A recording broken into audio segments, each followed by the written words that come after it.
tanah air pada tanggal 1 April yang lalu, kami menyerahkan keselamatan negara, tanah air, dan bangsa ini kepada seluruh rakyat Indonesia. Selama kami di luar negeri, kami memperhatikan benar-benar segala kejadian-kejadian di tanah air. Dan kami memperhatikan pula segala perjuangan, segala sikap daripada rakyat Indonesia untuk mempertahankan keselamatan daripada tanah air dan bangsa itu.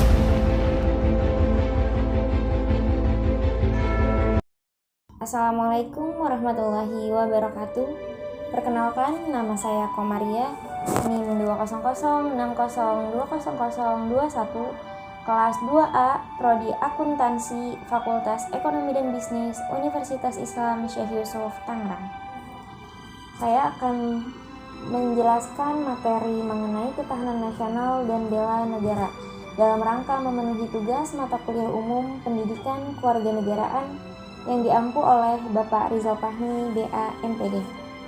Mau tahu penjelasan lebih lanjutnya seperti apa? Simak video berikut ini.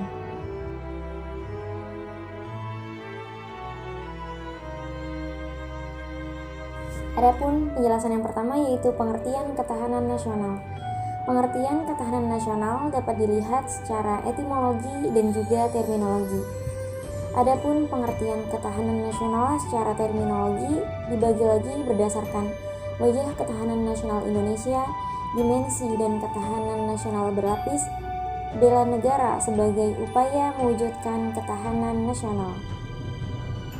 Ketahanan nasional secara etimologi ialah mampu, kuat, dan juga tangguh dari sebuah bangsa dalam pengertian politik.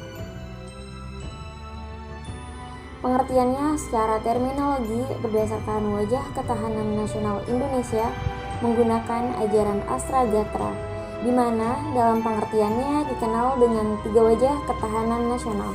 Yang pertama, tanah sebagai strategi, yang kedua, tanah sebagai kondisi, dan yang ketiga, tanah sebagai konsepsi. 3 wajah ketahanan nasional tadi mengalami perkembangan, dan perkembangannya tercantum dalam naskah Garis-Garis Besar Haluan Negara tahun 1998. Isi naskah tersebut yang pertama, ketahanan nasional mencerminkan keterpaduan antar segala aspek kehidupan segala bangsa secara utuh. Yang kedua, kata nasional adalah kondisi dinamis, dan yang ketiga, ketahanan nasional meliputi ketahanan ideologi, ketahanan ekonomi, ketahanan sosial budaya, dan ketahanan keamanan.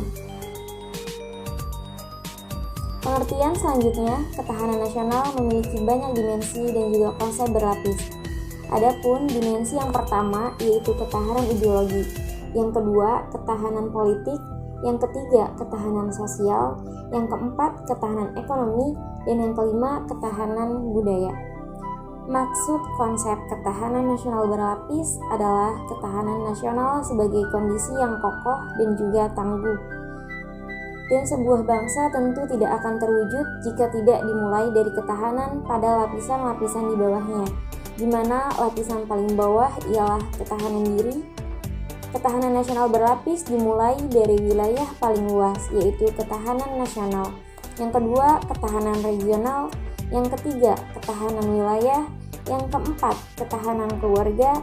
Dan ketahanan yang paling kecil yaitu adalah ketahanan diri. Berdasarkan gambaran ini dapat terlihat jelas bahwa jika ketahanan nasional ingin terwujud, maka kita harus mewujudkan terlebih dahulu ketahanan diri disusul dengan ketahanan keluarga, wilayah, dan juga regional, sehingga ketahanan nasional itu dapat terwujudkan. Sifat-sifat ketahanan nasional. Yang pertama, mandiri. Artinya, ketahanan nasional bersifat percaya pada kemampuan dan kekuatan sendiri dengan keuletan dan ketangguhan yang mengandung prinsip tidak mudah menyerah, serta bertumpu pada identitas, integritas, kepribadian bangsa. Kemandirian ini merupakan prasyarat untuk menjalin kerjasama dan saling menguntungkan dalam perkembangan global. Kemudian yang kedua yaitu dinamis. Artinya ketahanan nasional tidaklah tetap, melainkan dapat meningkat ataupun dapat menurun, tergantung pada situasi dan kondisi bangsa dan negara, serta kondisi lingkungan strategisnya. Hal ini sesuai dengan hakikat dan pengertian bahwa segala sesuatu di dunia ini senantiasa berubah. Oleh sebab itu, upaya peningkatan ketahanan nasional harus senantiasa diorientasikan ke masa depan, dan dinamikanya diarahkan untuk pencapaian kondisi kehidupan nasional yang lebih baik lagi. Yang ketiga, manunggal. Manunggal artinya ketahanan nasional memiliki sifat integratif yang diartikan terwujudnya kesatuan dan perpaduan yang seimbang, serasi, selaras di antara seluruh aspek kehidupan bermasyarakat, berbangsa, dan juga bernegara. Yang keempat, yaitu wibawa.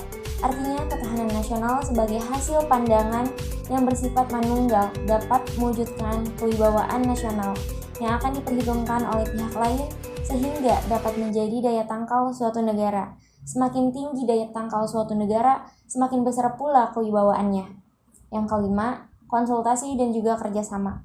Artinya ketahanan nasional Indonesia tidak mengutamakan sifat konfrontatif dan juga antagonis, tidak mengandalkan kekuasaan dan kekuatan fisik semata, tetapi lebih pada sifat konsultatif dan kerjasama serta saling menghargai dengan mengandalkan pada kekuatan moral dan kepribadian bangsa.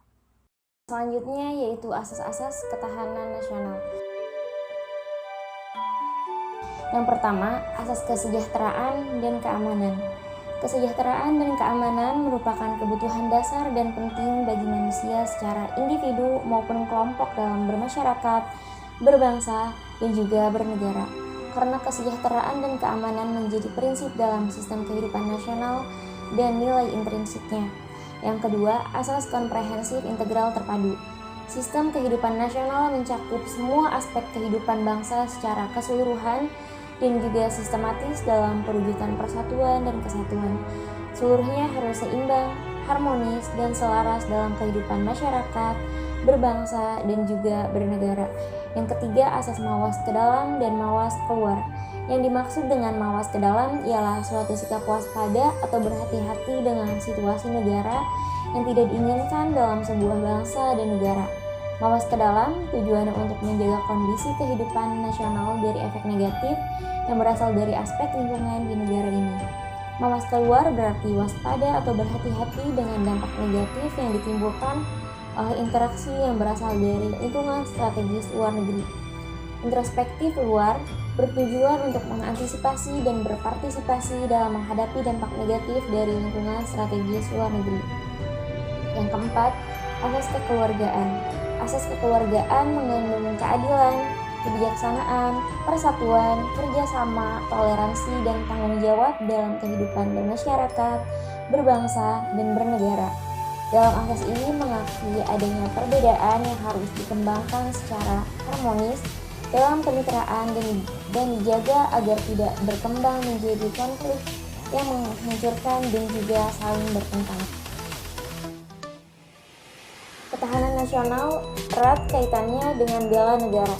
Nah, istilah bela negara itu sendiri telah termaktub dalam pasal 27 ayat 3 Undang-Undang Dasar Negara Republik Indonesia tahun 1945 yang berbunyi bahwa setiap warga negara berhak dan wajib ikut serta dalam upaya pembelaan negara.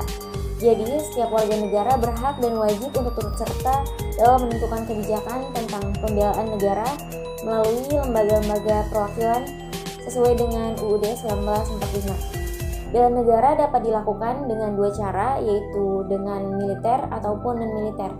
Bela negara secara militer yaitu menurut Undang-Undang Nomor 3 Tahun 2002 tentang Pertahanan Negara, keikutsertaan warga negara dalam membela negara secara fisik dapat dilakukan dengan menjadi anggota Tentara Nasional Indonesia dan juga pelatihan dasar kemiliteran.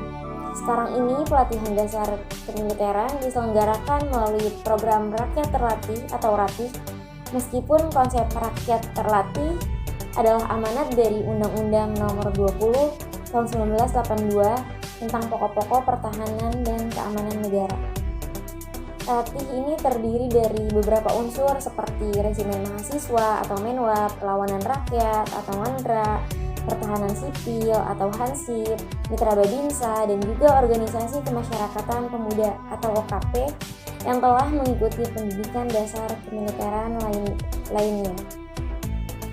Yang kedua yaitu bela negara secara non-militer atau secara non-fisik. Bela negara tidak harus selalu berarti memanggul senjata menghadapi musuh atau bela negara yang militeristik. Menurut Undang-Undang Nomor 3 Tahun 2002, keikutsertaan warga negara dalam bela negara secara non-fisik dapat diselenggarakan melalui pendidikan kewarganegaraan dan pengabdian sesuai dengan profesi.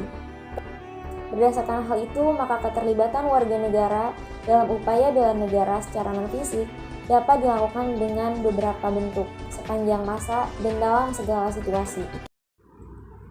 Kita sebagai pemuda, maka sudah sepatutnya untuk ikut berperan serta dalam upaya mewujudkan ketahanan nasional dan bela negara.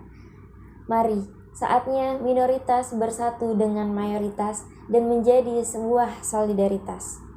Mari saling menghormati dan menghargai, karena kita Bhinneka Tunggal Ika. Terima kasih. Wassalamualaikum warahmatullahi wabarakatuh.